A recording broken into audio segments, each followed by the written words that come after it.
గురుభ్యో నమః. శ్రీ మహాగణాధిపతి నమః. శ్రీ సరస్వతి నమః. భక్తారా, వాల్మీకి మహర్షి రచించిన శ్రీమద్ రామాయణం యథాతథంగా చెప్పుకున్నాం. ప్రతి శ్లోకం దాని అర్థం. ఇందులో భాగంగా నిన్నటి వరకు బాల అయోధ్యారణ్య కిష్కింద సుందర యుద్ధకాండలు పూర్తి చేశాం. ఉత్తరకాండలో కూడా 11 సర్గలు పూర్తి చేశాం. 12వ సర్గలో ఉన్నాం. 10 సర్గలు పూర్తి చేసి 11వ సర్గలో ఉన్నాం.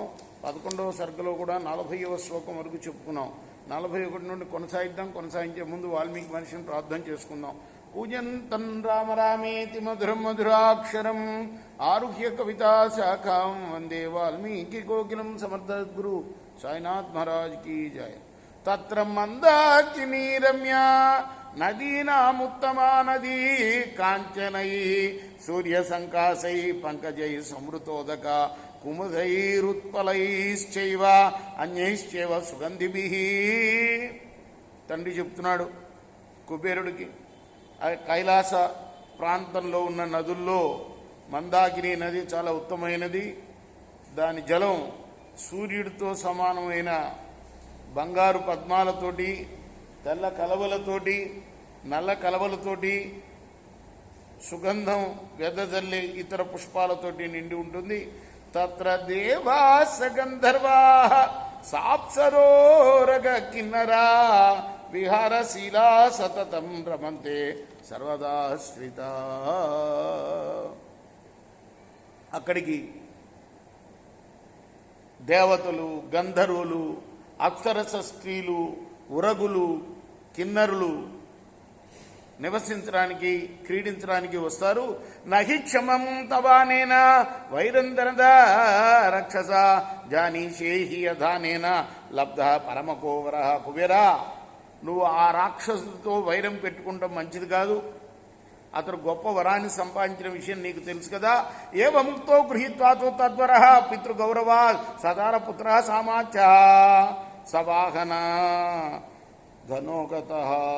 వెంటనే కుబేరుడు తన తండ్రి మాట మీద నమ్మకం ఉంచి భార్యాపుత్రులతోటి, అమాత్యులతోటి కలిసి వాహనాలు, ధనాలు వెంట పెట్టుకుని వెళ్ళిపోయాడు లంకను విడిచి. ప్రహస్తోత సగ్రీవం గత్వా వచనమబ్రవీద్ ప్రహుష్టాత్మ మహాత్మానం సహామాత్యం సహానుజం.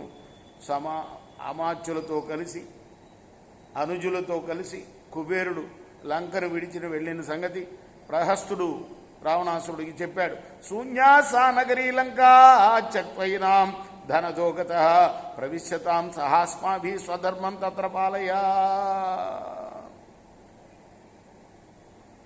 హాయిగా నువ్వొచ్చి లంకను ఆక్రమించుకొని, లంకను చేరి ఆ లంకాపట్నాన్ని నీ స్వధర్మంతో పరిపాలించు అన్నాడు. ఏవముక్తో దశగ్రీవ ప్రహస్తేన మహాబల వివేశన గరీలంకా భ్రాతృభి సబలానుకై. ప్రహస్తుని మాటలు విని తన సోదరులతోటి, సైన్యంతో, అనుచరులతోటి కలిసి లంకానగరంలో ప్రవేశించాడు ఆ దశగ్రీవుడు. ధనదేశ పరిత్యక్తాం సువిభక్త మహాపదాం ఆరురోహ సదేవారి స్వర్గం దేవాధిపో యథా. దేవతల శత్రువైన ఆ రావణుడు కుబేరుడు విడిచిపెట్టి వేసిన ఆ లంకలో దేవేంద్రుడు స్వర్గంలో ప్రవేశించినట్లుగా ప్రవేశించాడు.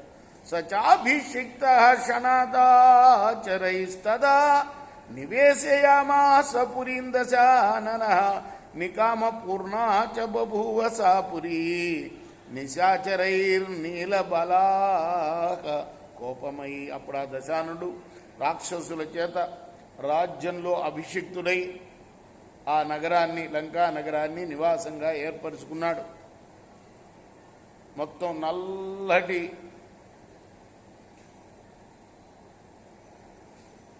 మేఘాల్లాగా ఉన్న రాక్షసులతోటి ఆ లంకా నగరం నిండిపోయింది.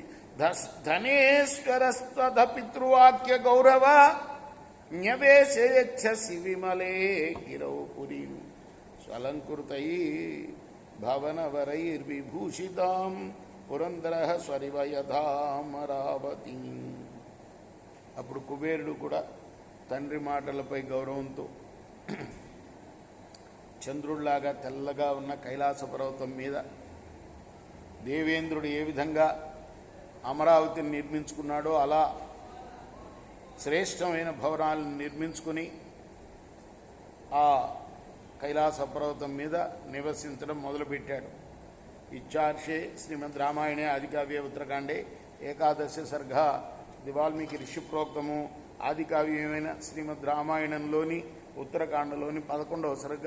రేపు 12వ సర్గ చెప్పుకుందాం. కృష్ణార్పణమస్తు. సాయి కృష్ణార్పణమస్తు.